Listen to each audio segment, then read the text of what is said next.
ನಮಸ್ಕಾರ ಸ್ನೇಹಿತರೆ, ಇದೀಗ ತಾನೇ ಬಂದಿರುವ ಮುಖ್ಯವಾದ ಮಾಹಿತಿಗಳು. ಆಟೋ ಚಾಲಕರೇ ಹುಷಾರ್, ಹೊಸ ನಿಯಮ ಜಾರಿಗೆ ತಂದ ಸಾರಿಗೆ ಸಚಿವ ರಾಮಲಿಂಗಾರೆಡ್ಡಿಯವರು 2-3 ಪಟ್ಟು ಹಣ ಕೇಳುವ ಆಟೋ ಚಾಲಕರ ಆಟೋಗಳನ್ನೇ ಸೀಜ್ ಮಾಡಲಾಗಿದೆ. ಯಾಕೆ ಏನಾಯಿತು ನೋಡೋಣ. ಮತ್ತೊಂದೆಡೆಯಲ್ಲಿ ಪಂಚ ಗ್ಯಾರಂಟಿ ಯೋಜನೆ ಜಾರಿಗೆ ತಂದು ದಾಖಲೆ ಬರೆದಂತ ಮುಖ್ಯಮಂತ್ರಿಯವರು ಇದೀಗ ಮತ್ತೊಂದು ಹೊಸ ದಾಖಲೆ ಬರೆಯಲಿದ್ದಾರೆ. ಯಾರು ಮಾಡದಂತ ದಾಖಲೆ ಈ ಬಾರಿ ಸಿದ್ದರಾಮಯ್ಯನವರು ಮಾಡಿದ್ದಾರಂತೆ. ಏನಿದು ಮಾಹಿತಿ ನೋಡೋಣ. ಮತ್ತೊಂದೆಡೆಯಲ್ಲಿ ಬಡವರಿಗಾಗಿ ನಿರ್ಮಾಣವಾಗಿರುವ 42,000 ಮನೆಗಳಿಗೆ ಇದುವರೆಗೆ ಉದ್ಘಾಟನಾ ಭಾಗ್ಯ ಸಿಕ್ಕಿಲ್ಲ. ಇದಕ್ಕೆ ಮುಖ್ಯಮಂತ್ರಿ ಮತ್ತು ಮಲ್ಲಿಕಾರ್ಜುನ್ ಖರ್ಗೆ ಅವರೇ ಕಾರಣರಂತೆ. ಯಾಕೆ ಏನಾಯಿತು ನೋಡೋಣ ಸ್ನೇಹಿತರೆ. ಮತ್ತೊಂದೆಡೆಯಲ್ಲಿ ಚುನಾವಣೆ ವೇಳೆ ಮಾತ್ರ ಮಹಿಳೆಯರ ಖಾತೆಗೆ ಗೃಹಲಕ್ಷ್ಮಿ ಯೋಜನೆ ಹಣ ಹಾಕುತ್ತಾರೆ ಎಂದು ನಿಖಿಲ್ ಕುಮಾರಸ್ವಾಮಿ ಅವರ ಗಂಭೀರ ಆರೋಪ. ನೀವು ಕೂಡ ಗೃಹಲಕ್ಷ್ಮಿ ಯೋಜನೆ ಫಲಾನುಭವಿಗಳಾಗಿದ್ದರೆ ವಿಡಿಯೋ ಪೂರ್ತಿಯಾಗಿ ನೋಡಿ. ಎಲ್ಲ ಸುದ್ದಿಗಳನ್ನು ಡೀಟೇಲ್ ಆಗಿ ನೋಡೋಣ. ಅದಕ್ಕಿಂತ ಮೊದಲು ನೀವು ನಮ್ಮ ಚಾನಲ್ಗೆ ಮೊದಲು ಬಾರಿ ಭೇಟಿ ಕೊಡ್ತಾ ಇದ್ದರೆ ದಯವಿಟ್ಟು ಸಬ್ಸ್ಕ್ರೈಬ್ ಆಗಿ ಪಕ್ಕದಲ್ಲಿ ಒಂದು ಗಂಟೆ ಕಾಣಿಸುತ್ತೆ, ಅದು ಕೂಡ ಒತ್ತಿದ್ರೆ ಕರ್ನಾಟಕ ರಾಜ್ಯದ ಮುಖ್ಯವಾದ ಮಾಹಿತಿಗಳು ನಿಮಗೆ ಸಿಗುತ್ತವೆ. ಈ ಒಂದು ವಿಡಿಯೋಗೆ ಲೈಕ್ ಮಾಡಿ ಮತ್ತು ವಿಡಿಯೋ ಪೂರ್ತಿಯಾಗಿ ನೋಡಿ. ಬನ್ನಿ ಸ್ನೇಹಿತರೆ, 4 ಮುಖ್ಯವಾದ ಮಾಹಿತಿಗಳನ್ನು ಡೀಟೇಲ್ ಆಗಿ ನೋಡೋಣ. ಈಗ ಆಟೋ ಚಾಲಕರ ವಿರುದ್ಧ ಕಾಂಗ್ರೆಸ್ ಸರ್ಕಾರ ಕಠಿಣ ನಿಯಮ ಜಾರಿಗೆ ತರಲು ಮುಂದಾಗಿದೆ. ಅದರಲ್ಲೂ ಬೆಂಗಳೂರಿನ ಆಟೋ ಚಾಲಕರಿಗೆ ಇದು ಖಡಕ್ ಆಗಿ ಅನ್ವಯವಾಗಲಿದೆ. ಹೌದು, 2-3 ಪಟ್ಟು ಹಣ ಕೇಳುವಂತಹ ಆಟೋ ಚಾಲಕರ ಪರ್ಮಿಟ್ ಅನ್ನೇ ರದ್ದು ಮಾಡಲು ಕಾಂಗ್ರೆಸ್ ಸರ್ಕಾರ ಸೂಚನೆ ಕೊಟ್ಟಿದೆ. ಹೌದು ಗೆಳೆಯರೆ, ಮಾಹಿತಿಯ ಪ್ರಕಾರ ರಾಜಧಾನಿ ಬೆಂಗಳೂರಿನಲ್ಲಿ ಬಹುತೇಕ ಆಟೋ ಚಾಲಕರು ತಮಗೆ ಬಾಯಿಗೆ ಬಂದಂತೆ ಹಣ ಕೇಳುತ್ತಿರುವುದು ಗೊತ್ತಾಗಿದೆ. ಪ್ರಯಾಣಿಕರಿಂದ ದೂರುಗಳು ಕೇಳಿ ಬರುತ್ತಿವೆ. ಇನ್ನು ಪ್ರಯಾಣಿಕರು ಆಟೋ ಬದಲಿಗೆ ಕೊಂಚ ದುಬಾರಿ ಆದರೂ ಪರವಾಗಿಲ್ಲ ಎಂದು ಇತರೆ ಅಪ್ಲಿಕೇಶನ್ಗಳ ಮೊರೆ ಹೋಗುತ್ತಿದ್ದಾರೆ. ಇನ್ನು ಅಪ್ಲಿಕೇಶನ್ಗಳಲ್ಲೂ ಕೂಡ ಪ್ರಯಾಣದ ದರ ಬೇರೆ ಬೇರೆ ಆಗಿರುತ್ತೆ. ಹೀಗಾಗಿ ಸಾರ್ವಜನಿಕರಿಗೆ ಕಷ್ಟವಾಗುತ್ತಿದ್ದು ಈಗ ಸಾರ್ವಜನಿಕರ ಹಿತ ಕಾಪಾಡಲು ರಾಜ್ಯ ಸರ್ಕಾರ ಮುಂದಾಗಿದೆ. ಹೌದು, ಸರ್ಕಾರ ನಿಗದಿ ಮಾಡಿರುವ ದರಕ್ಕಿಂತ ಹೆಚ್ಚು ದರ ವಸೂಲಿ ಮಾಡಿದರೆ ಕಠಿಣ ಕ್ರಮಕ್ಕೆ ಸೂಚನೆ ಕೊಡಲಾಗಿದೆ. ಹೌದು ಗೆಳೆಯರೆ, ಪ್ರಯಾಣಿಕರಿಂದ ಹೆಚ್ಚು ದರ ವಸೂಲಿ ಮಾಡುತ್ತಿರುವ ಆಟೋ ಚಾಲಕರ ವಿರುದ್ಧ ಕ್ರಮ ತೆಗೆದುಕೊಳ್ಳಬೇಕು ಮತ್ತು ಕಾನೂನು ಉಲ್ಲಂಘಿಸುವವರ ವಿರುದ್ಧ ನಿರ್ದಾಕ್ಷಿಣ್ಯ ಕ್ರಮ ಜರುಗಿಸಿ ಎಂದು ಸಾರಿಗೆ ಇಲಾಖೆ ಕಮಿಷನರ್ಗೆ ಪತ್ರ ಬರೆಯುವ ಮೂಲಕ ಸಾರಿಗೆ ಸಚಿವ ರಾಮಲಿಂಗಾರೆಡ್ಡಿ ಅವರು ಖಡಕ್ ಸೂಚನೆ ಕೊಟ್ಟಿದ್ದಾರೆ. ಹೌದು, ಸಾರ್ವಜನಿಕರಿಂದ ದೂರುಗಳು ಕೇಳಿ ಬಂದ ಬೆನ್ನಲ್ಲೇ ಈ ಒಂದು ಕ್ರಮಕ್ಕೆ ಸೂಚನೆ ಕೊಡಲಾಗಿದೆ ಎಂದು ಹೇಳಲಾಗುತ್ತಿದೆ. ಹೌದು, ಪ್ರಯಾಣಿಕರಿಂದ ನಿಗದಿ ಮಾಡಿದ ದರಕ್ಕಿಂತ ಹೆಚ್ಚಿನ ದರ ಬೇಡಿಕೆ ಮಾಡುತ್ತಿರುವುದು, ಹೆಚ್ಚಿನ ದರ ನೀಡದಿದ್ದಲ್ಲಿ ಪ್ರಯಾಣವನ್ನೇ ರದ್ದು ಮಾಡುವುದು ಎಲ್ಲ ಬೆಳಕಿಗೆ ಬಂದಿದ್ದು, ಇಂತಹ ಏನಾದರೂ ಪ್ರಕರಣ ಬೆಳಕಿಗೆ ಬಂದರೆ ತ್ವರಿತಗತಿಯಲ್ಲಿ ಕ್ರಮ ತೆಗೆದುಕೊಂಡು ಅವರ ಆಟೋಗಳ ಪರ್ಮಿಟ್ ಅನ್ನೇ ರದ್ದು ಮಾಡಿ ಎಂದು ಸೂಚನೆ ಕೊಟ್ಟಿದ್ದಾರೆ. ಇನ್ನು ಮಾಹಿತಿ ಪ್ರಕಾರ ಜೂನ್ 30ರಂದು ಒಂದೇ ದಿನದಲ್ಲಿ 15ಕ್ಕೂ ಹೆಚ್ಚು ಆಟೋಗಳನ್ನು ಸೀಜ್ ಮಾಡಲಾಗಿದೆ. ನಿಯಮ ಉಲ್ಲಂಘಿಸಿದ 15 ಆಟೋಗಳನ್ನು RTO ಅಧಿಕಾರಿಗಳು ಸೀಜ್ ಮಾಡಿದ್ದಾರಂತೆ.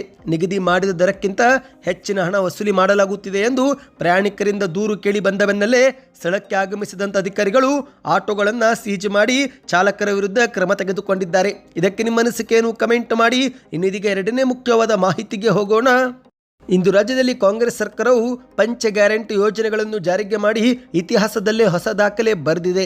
ಹೌದು ಗೆಳೆಯರೆ, ಈ ಒಂದು ಹಿಂದಿನ ಸರ್ಕಾರದಲ್ಲಿ ಯಾರೂ ಕೂಡ ಮಾಡಲಾಗದಂಥ ಯೋಜನೆಗಳನ್ನು ಕಾಂಗ್ರೆಸ್ಸು ಈ ಬಾರಿ ಜಾರಿಗೆ ಮಾಡಿ ತೋರಿಸಿದೆ. ಮಹಿಳೆಯರಿಗೆ 2,000 ರೂಪಾಯಿ ಉಚಿತ ಬಸ್ ಯೋಜನೆ, ಗೃಹ ಜ್ಯೋತಿ ಯೋಜನೆ ಸೇರಿದಂತೆ ಪಂಚ ಗ್ಯಾರಂಟಿಗಳನ್ನು ಜಾರಿಗೆ ಮಾಡಿ ತೋರಿಸಿದ್ದು ಇದೇ ಬೆನ್ನಲ್ಲೇ ಈಗ ಮುಖ್ಯಮಂತ್ರಿಯವರು ಮತ್ತೊಂದು ಹೊಸ ದಾಖಲೆ ಬರೆದಿದ್ದಾರೆ. ಹೌದು, ಇಲ್ಲಿಯವರೆಗೆ ಯಾರೂ ಮಾಡದಂಥ ದಾಖಲೆಯನ್ನ ಮುಖ್ಯಮಂತ್ರಿಯವರು ಮಾಡಿದ್ದಾರೆ. ಹೌದು ಗೆಳೆಯರೆ, ಕರ್ನಾಟಕದಲ್ಲಿ ಅತಿ ಹೆಚ್ಚು ವರ್ಷಗಳ ಕಾಲ ಮುಖ್ಯಮಂತ್ರಿಯಾಗಿ ಆಡಳಿತ ನಡೆಸಿದವರಲ್ಲಿ ಒಬ್ಬರಾಗಿರುವ CM ಸಿದ್ದರಾಮಯ್ಯನವರಿಗೆ ಇದೀಗ ಮತ್ತೊಂದು ಹೊಸ ದಾಖಲೆ ಬರೆಯಲು ಸುವರ್ಣಾವಕಾಶ ಒದಗಿ ಬಂದಿದೆ.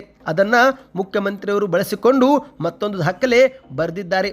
ಹೌದು, ಯಾವುದು ದಾಖಲೆ, ಯಾಕೆ ಸಿದ್ದರಾಮಯ್ಯನವರಿಗೆ ಅವಕಾಶ ಒದಗಿ ಬಂತು ಎಂಬುದನ್ನು ಡೀಟೇಲ್ ಆಗಿ ನೋಡೋಣ. ಹೌದು ಸ್ನೇಹಿತರೆ, ಮಂಡ್ಯ ಜಿಲ್ಲೆಯ ಶ್ರೀರಂಗಪಟ್ಟಣ ತಾಲೂಕಿನ ಕೃಷ್ಣರಾಜಸಾಗರ ಅಂದರೆ KRS ಡ್ಯಾಮ್ ಇದೇ ಮೊದಲ ಬಾರಿಗೆ ಮುಖ್ಯಮಂತ್ರಿಯವರು ಜೂನ್ ತಿಂಗಳಲ್ಲಿನೇ ಬಾಗಿನ ಅರ್ಪಿಸಿ ದಾಖಲೆ ಬರೆದಿದ್ದಾರೆ. ಹೌದು, ಅವಧಿ ಪೂರ್ಣ ಮುಂಗಾರು ಮಳೆ ಕರ್ನಾಟಕಕ್ಕೆ ಆಗಮಿಸಿದ್ದು ಮತ್ತು ಕಾವೇರಿ ಜಲಾನಯನ ಪ್ರದೇಶದಲ್ಲಿ ಕಳೆದೊಂದು ತಿಂಗಳಿನಿಂದ ಭಾರಿ ಮಳೆ ಆಗುತ್ತಿರುವುದರಿಂದ ಜೂನ್ 30ರಂದೇ ಮುಖ್ಯಮಂತ್ರಿಯವರು KRS ಡ್ಯಾಮ್ಗೆ ಭೇಟಿ ಕೊಟ್ಟು ಬಾಗಿನ ಅರ್ಪಿಸಿದ್ದಾರೆ.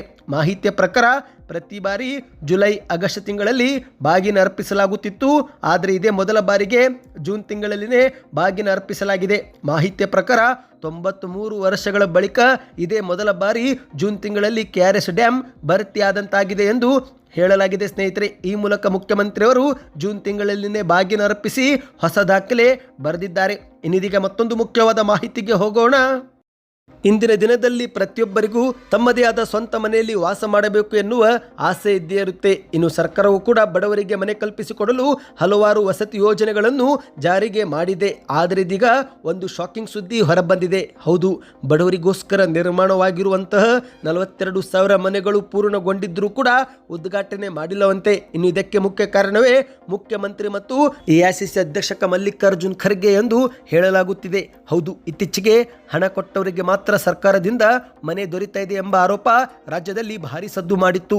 ಶಾಸಕ BR ಪಾಟೀಲ್ ಅವರು ಆಡಿರುವ ಹೇಳಿಕೆ ಇಟ್ಟುಕೊಂಡೇ ಬಿಜೆಪಿ ಮತ್ತು JDS ನಾಯಕರು ಕಾಂಗ್ರೆಸ್ ಸರ್ಕಾರದ ಮೇಲೆ ಮುಗಿಬಿದ್ದಿದ್ರು. ಇದೀಗ ವಸತಿ ಇಲಾಖೆಯ ಸ್ಲಂ ಬೋರ್ಡ್ನಿಂದ ರಾಜ್ಯದಲ್ಲಿ 42,000 ಮನೆಗಳು ನಿರ್ಮಾಣವಾಗಿದ್ದು, ಆದರೆ ಅವುಗಳನ್ನು ಇದುವರೆಗೆ ಫಲಾನುಭವಿಗಳಿಗೆ ಹಂಚಿಕೆ ಮಾಡಿಲ್ಲವಂತೆ. ಇದಕ್ಕೆ ಕಾರಣವೇ ಮುಖ್ಯಮಂತ್ರಿ ಮತ್ತು ಎಐಸಿಸಿ ಅಧ್ಯಕ್ಷರು ಎಂಬ ಆರೋಪ ಕೇಳಿ ಬಂದಿದೆ.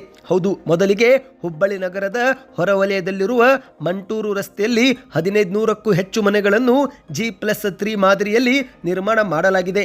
ಸ್ಲಂ ಬೋರ್ಡ್ ವತಿಯಿಂದ ಈ ಮನೆ ನಿರ್ಮಾಣ ಮಾಡಲಾಗಿದೆ ಎಂದು ಹೇಳಲಾಗುತ್ತಿದೆ. ಹೌದು, ಈ ಮನೆಗಳನ್ನು 2013ರಿಂದ 2018ರ ಅವಧಿಯಲ್ಲಿ ಮುಖ್ಯಮಂತ್ರಿ ಆಗಿದ್ದಂಥ ಸಿದ್ದರಾಮಯ್ಯನವರ ಕಾಲದಲ್ಲಿನೇ ಈ ಮನೆಗಳನ್ನು ಮಂಜೂರು ಮಾಡಲಾಗಿತ್ತು. ಆಮೆಗತಿಯಲ್ಲಿ ಕಾಮಗಾರಿ ನಡೆದಿದ್ದರಿಂದಲೇ ಮನೆಗಳ ನಿರ್ಮಾಣ ಪೂರ್ತಿಗೊಂಡಿರಲಿಲ್ಲ.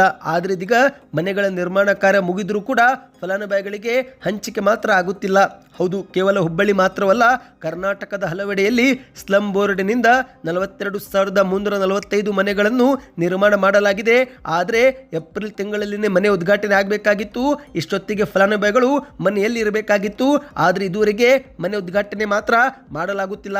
ಹೌದು, ಏಕೆಂದರೆ ಸ್ನೇಹಿತರೆ, ಕಳೆದ ಏಪ್ರಿಲ್ ತಿಂಗಳಲ್ಲಿ ದೊಡ್ಡ ಕಾರ್ಯಕ್ರಮ ಮಾಡಲು ವಸತಿ ಸಚಿವರಾಗಿರುವ ಜಮೀರ್ ಅಹ್ಮದ್ ಅವರು ಮುಂದಾಗಿದ್ರು. ಇನ್ನು ಜಮೀರ್ ಅಹ್ಮದ್ ಅವರು ಆ ಒಂದು ಕಾರ್ಯಕ್ರಮಕ್ಕೆ ಸಿಎಂ ಸಿದ್ದರಾಮಯ್ಯ ಮತ್ತು ಎಐಸಿಸಿ ಅಧ್ಯಕ್ಷ ಮಲ್ಲಿಕಾರ್ಜುನ್ ಖರ್ಗೆ ಅವರನ್ನೇ ಕರೆಸಿ ಅವರಿಂದಲೇ ಉದ್ಘಾಟನೆ ಮಾಡಿಸಿ ನಂತರ ಮನೆಗಳನ್ನು ಫಲಾನುಭವಿಗಳಿಗೆ ಹಂಚಿಕೆ ಮಾಡಬೇಕು ಎಂಬ ಆಸೆ ಇಟ್ಟುಕೊಂಡಿದ್ರು. ಇದಕ್ಕೆ ಮುಖ್ಯಮಂತ್ರಿ ಅವರು ಕೂಡ ಏಪ್ರಿಲ್ 27 ಎಂದು ಸಮಯಾವಕಾಶವೂ ಕೂಡ ಕೊಟ್ಟಿದ್ದರಂತೆ. ಆದರೆ ಆ ಸಮಯದಲ್ಲಿ ಮಲ್ಲಿಕಾರ್ಜುನ್ ಖರ್ಗೆ ಅವರಿಗೆ ಸಮಯ ಇಲ್ಲದೆ ಇರುವುದರಿಂದ ಮತ್ತೆ ಕಾರ್ಯಕ್ರಮ ಮೇ ತಿಂಗಳಿಗೆ ಮುಂದೂಡಲಾಗಿತ್ತು. ಇನ್ನು ಮೇ ತಿಂಗಳ ಮೊದಲ ವಾರದಲ್ಲಿಯೂ ಕೂಡ ಮತ್ತೆ ಕಾರ್ಯಕ್ರಮ ಮಾಡಲು ಜಮೀರ್ ಅಹ್ಮದ್ ಅವರು ಸಿದ್ಧತೆ ಮಾಡಿಕೊಂಡಾಗ ಆಗ ಸಿದ್ದರಾಮಯ್ಯನವರಿಗೆ ಮತ್ತು ಮಲ್ಲಿಕಾರ್ಜುನ್ ಖರ್ಗೆ ಅವರಿಗೆ ಇಬ್ಬರು ಸಮಯ ಹೊಂದಾಣಿಕೆ ಆಗಲಿಲ್ಲ. ಆದರೆ ಇದೀಗ ಮತ್ತೆ ಮಳೆಗಾಲ ಆರಂಭವಾಗಿದೆ ಸ್ನೇಹಿತರೆ. ಮಳೆಗಾಲದಲ್ಲೂ ಕೂಡ ದೊಡ್ಡ ಕಾರ್ಯಕ್ರಮ ಮಾಡಲು ಕಷ್ಟವಾಗುವುದರಿಂದ ಹೀಗೆ ಮನೆಗಳಿಗೆ ಇದುವರೆಗೆ ಉದ್ಘಾಟನೆ ಭಾಗ್ಯ ಸಿಗುತ್ತಿಲ್ಲ ಎಂದು ಹೇಳಲಾಗಿದೆ. ಒಟ್ಟಿನಲ್ಲಿ ಬಡವರಿಗೋಸ್ಕರ ನಿರ್ಮಾಣವಾಗಿರುವ ಮನೆಗಳಲ್ಲಿ ಇದುವರೆಗೆ ಬಡವರು ವಾಸ ಮಾಡದಂತಾಗಿದೆ. ಆದಷ್ಟು ಬೇಗನೆ ಮುಖ್ಯಮಂತ್ರಿ ಮತ್ತು ಮಲ್ಲಿಕಾರ್ಜುನ್ ಖರ್ಗೆ ಅವರು ಸಮಯವನ್ನ ನೀಡಿದರೆ ಮನೆ ಉದ್ಘಾಟನೆ ಆಗುತ್ತೆ ಮತ್ತು ಬಡವರಿಗೆ ವಾಸ ಮಾಡೋದಕ್ಕೆ ಒಂದು ಸೂರು ಸಿಗುತ್ತೆ ಎಂದು ಹೇಳಲಾಗಿದೆ. ಇದಕ್ಕೆ ನಿಮ್ಮ ಅನಿಸಿಕೆಯನ್ನು ನೀವು ಕಮೆಂಟ್ ಮಾಡಿ. ಇನ್ನಿದೀಗ ಕೊನೆಯ ಮುಖ್ಯವಾದ ಮಾಹಿತಿಗೆ ಹೋಗೋಣ ಸ್ನೇಹಿತರೆ. ಚುನಾವಣೆ ಬಂದರೆ ಮಾತ್ರ ಮಹಿಳೆಯರ ಖಾತೆಗೆ ಹಣ ಹಾಕುತ್ತಾರೆ ಎಂದು ನಿಖಿಲ್ ಕುಮಾರಸ್ವಾಮಿ ಅವರು ಮಳವಳ್ಳಿಯಲ್ಲಿ ವಾಗ್ದಾಳಿ ಮಾಡಿದ್ದಾರೆ. ಹೌದು ಗೆಳೆಯರೆ, ಮಳವಳ್ಳಿ ಪಟ್ಟಣದ ಶಾಂತಿ ಸಮುದಾಯ ಭವನದಲ್ಲಿ ಸೋಮವಾರ ನಡೆದಂಥ JDS ಮಳವಳ್ಳಿ ವಿಧಾನಸಭಾ ಕ್ಷೇತ್ರದ ಡಿಜಿಟಲ್ ಸದಸ್ಯತ್ವ ನೋಂದಣಿ ಅಭಿಯಾನ ಮತ್ತು ಜನರೊಂದಿಗೆ ಜನತಾದಳ ಎಂಬ ಕಾರ್ಯಕರ್ತರ ಸಭೆ ಉದ್ಘಾಟಿಸಿ ನಿಖಿಲ್ ಕುಮಾರಸ್ವಾಮಿ ಅವರು ಮಾತನಾಡಿದ್ದಾರೆ. ಗ್ಯಾರಂಟಿ ಯೋಜನೆಗಳಿಂದಲೇ ಮತ ಪಡೆದಂಥ ಕಾಂಗ್ರೆಸ್ನವರು ಈಗ ಅಧಿಕಾರಕ್ಕೆ ಬಂದ ಬಳಿಕ ಗ್ಯಾರಂಟಿಗಳನ್ನು ಸಮರ್ಪಕವಾಗಿ ಅನುಷ್ಠಾನ ಮಾಡುವಲ್ಲಿ ವಿಫಲರಾಗಿದ್ದಾರೆ. ಯಾವುದಾದರೂ ಚುನಾವಣೆ ವೇಳೆ ಮಾತ್ರ ಗೃಹಲಕ್ಷ್ಮಿ ಯೋಜನೆ ಹಣ ಹಾಕುತ್ತಾರೆ ಎಂದು ನಿಖಿಲ್ ಕುಮಾರಸ್ವಾಮಿ ಅವರು ಆರೋಪವನ್ನ ಮಾಡಿದ್ದಾರೆ. ಗೃಹಲಕ್ಷ್ಮಿ ಯೋಜನೆ ಅಧಿಕಾರಕ್ಕೆ ಬಂದರೆ ಪ್ರತಿ ತಿಂಗಳು 2,000 ರೂಪಾಯಿ ಕೊಡುವುದಾಗಿ ಹೇಳಿಕೆ ಕೊಟ್ಟಿದ್ರು. ಆದರೆ ಈಗ DK ಶಿವಕುಮಾರ್ ಅವರು ಯಾವಾಗಲೂ ಬರ್ತೈತಪ್ಪ, ಕಾಯಬೇಕಪ್ಪ, ನಾವೆಲ್ಲೂ ಕೂಡ ತಿಂಗಳು ಕೊಡ್ತೀವಂತ ಹೇಳಿಲ್ಲ ಎಂಬ ಹೇಳಿಕೆ ಕೊಡ್ತಿದ್ದಾರೆ ಎಂದು ವಾಗ್ದಾಳಿ ಮಾಡಿದ್ದಾರೆ. ಶೀಘ್ರವೇ ಜಿಲ್ಲಾ ಪಂಚಾಯತ್ ಮತ್ತು ತಾಲೂಕ್ ಪಂಚಾಯತ್ ಚುನಾವಣೆ ಬರಲಿದ್ದು, ಹಾಗಾಗಿ ಈಗಿನಿಂದಲೇ ಪಕ್ಷ ಸಂಘಟನೆಗೆ ಪ್ರತಿಯೊಬ್ಬರು ಮುಂದಾಗಬೇಕು ಎಂದು JDSನ ಕಾರ್ಯಕರ್ತರಿಗೆ ಕರೆ ಕೊಟ್ಟಿದ್ದಾರೆ. ತಾಲೂಕು ಪಂಚಾಯತ್ ಮತ್ತು ಜಿಲ್ಲಾ ಪಂಚಾಯತ್ ಚುನಾವಣೆ ಶೀಘ್ರವೇ ಎದುರಾಗಬಹುದು. ನಾನು ಕೂಡ ಪಕ್ಷ ಸಂಘಟನೆಗೆ 58 ದಿನ ಪ್ರವಾಸ ತೆಗೆದುಕೊಂಡಿದ್ದೇನೆ. ಕಾಂಗ್ರೆಸ್ನವರ ಸುಳ್ಳು ಭರವಸೆ ಜನರಿಗೆ ತಿಳಿಸುತ್ತೇವೆ. ಇನ್ನು ಕಾಂಗ್ರೆಸ್ನವರ ಸುಳ್ಳು ಗ್ಯಾರಂಟಿಗಳ ಭರವಸೆಯಿಂದ ನೊಂದಿರುವ ಜನರು ಕೂಡ HD ಕುಮಾರಸ್ವಾಮಿ ಅವರನ್ನೇ ಮತ್ತೆ ಮುಖ್ಯಮಂತ್ರಿ ಆಗಲು ಕಾದು ನೋಡುತ್ತಿದ್ದಾರೆ ಎಂದು ನಿಖಿಲ್ ಕುಮಾರಸ್ವಾಮಿ ಅವರು ಹೇಳಿದ್ದಾರೆ. ಸದ್ಯಕ್ಕೆ ಸ್ನೇಹಿತರೆ, ನಿಮ್ಮ ಖಾತೆಗೂ ಕೂಡ ಗೃಹಲಕ್ಷ್ಮಿ ಯೋಜನೆ ಹಣ ಜಮೆ ಆಗಿಲ್ಲವೆಂದರೆ ಕೊನೆಯ ಕಂತು ಯಾವ ತಿಂಗಳಲ್ಲಿ ಬಂದಿತ್ತು ಕಮೆಂಟ್ ಮಾಡಿ. ಮುಂಬರುವ ಮಾಹಿತಿ ಪಡೆಯಲು ಚಾನಲ್ಗೆ ಸಬ್ಸ್ಕ್ರೈಬ್ ಮಾಡಿ, ವಿಡಿಯೋನ ಲೈಕ್ ಮಾಡಿ ಮತ್ತು ಶೇರ್ ಮಾಡಿ.